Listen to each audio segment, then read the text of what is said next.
Au nom de Dieu, le clément, le miséricordieux, que la paix et les bénédictions de Dieu soient sur lui, ainsi que sa famille, ses compagnons.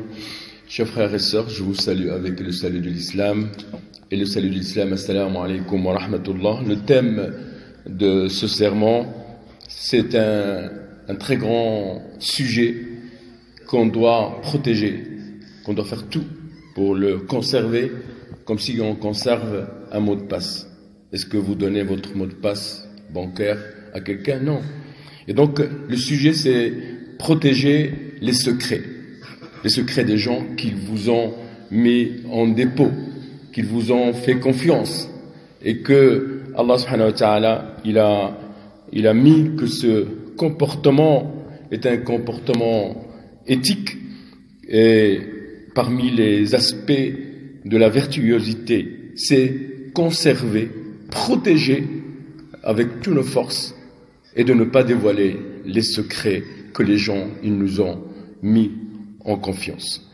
Et donc, il y a un adage qui dit les poitrines des gens libres, ce sont des tombeaux, c'est un cimetière de secrets. C'est-à-dire que quand quelqu'un il vous met un secret, il vous donne un secret, il faut que vous soyez comme un tombeau. Est-ce que vous savez ce qu'il y a dans un tombeau? Est-ce que c'est un mort, une femme ou un homme? Non. Et donc, le secret est quelque chose de très important que quelqu'un, quand il a confiance en vous, il vous le donne et vous ne pouvez en aucun cas le dévoiler. Donc, il y a plusieurs sortes de secrets.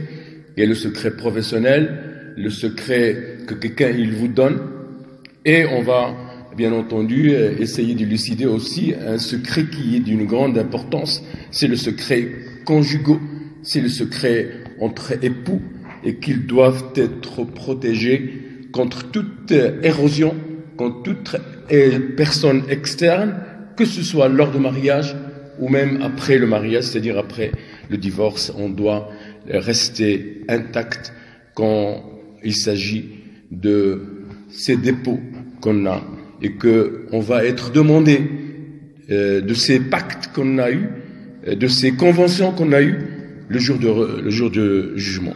Allah subhanahu wa ta'ala, il a dit, certes, Allah vous commande de rendre les dépôts à leur ayant droit, et quand vous jugez entre des gens, de juger avec équité. Quelle bonne exhortation qu'Allah vous fait. Allah est en vérité ce qui entend et qui voit tout. Le Coran, il a discrédité, on va donner deux exemples qui n'est pas n'importe quel exemple, ce sont deux femmes de Lot et de Nuh alayhi salam, qu'Allah subhanahu wa ta'ala il a cité dans le Coran, et il a discrédité les actes des épouses de pas n'importe qui, ce sont des prophètes et des grands prophètes. Et donc,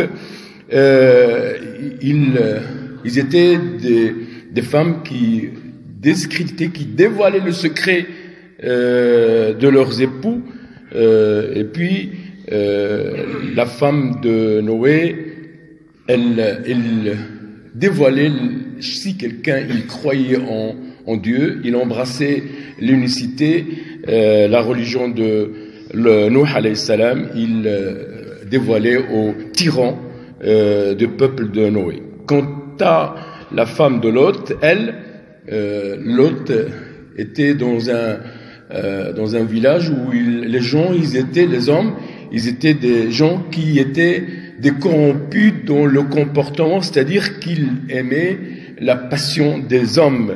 Et donc elle, qu'est-ce qu'elle faisait quand il reçoit un invité, c'est-à-dire l'autre quand il reçoit un invité, il informait les gens de la ville de cet événement.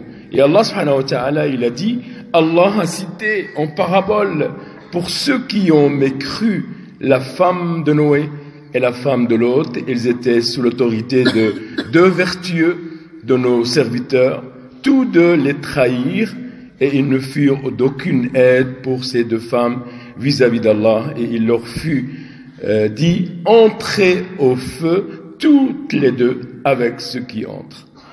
Ce qui nous avance à dire que les secrets, ils sont de deux catégories. Le secret concernant l'ordre divin, la soumission à Allah subhanahu wa ta'ala, c'est un qu'on doit ne pas divulguer, et le secret qui est court, qui est au courant des deux époux. Et puis, c'est secret entre les époux, même post-divorce, c'est-à-dire même s'il n'y a plus de relation entre les deux époux. C'est ça qui est catastrophique dans les relations, c'est que les gens, quand ils divorcent, eh ben, on divulgue les secrets que l'on nous a donnés quand on était amis, on était proches, et on commence à sortir les secrets qui deviennent des bombes entre les gens. Donc, il est très important qu'on a une relation avec quelqu'un et qu'il nous donne un secret, on doit le protéger, on ne doit pas le donner, sauf un cas majeur quand on est amené à témoigner devant un tribunal et que nous a demandé de donner pour des raisons d'intérêt général, je dirais, et pour des raisons de religion, de faire un témoignage concernant quelqu'un, à ce moment-là, on doit le donner. Au contraire de ça, on doit rester limpide et distant vis-à-vis de divulguer les gens. Et enfin, nous souhaitons que les secrets entre les gens rentrent dans ce verset du Coran qui dit et qui veille à la sauvegarde des dépôts confiés à eux et honore leurs engagements. Dans tous les cas, on doit honorer nos engagements et on ne doit jamais divulguer les secrets. Nous avons qu'Allah subhanahu wa ta'ala qu'on soit parmi les gens qui écoutent la bonne parole et qui suivent la meilleure. Wa astaghfirullah li wa lakum wa li jami'il muslimin. Assalamu alaykum wa rahmatullah.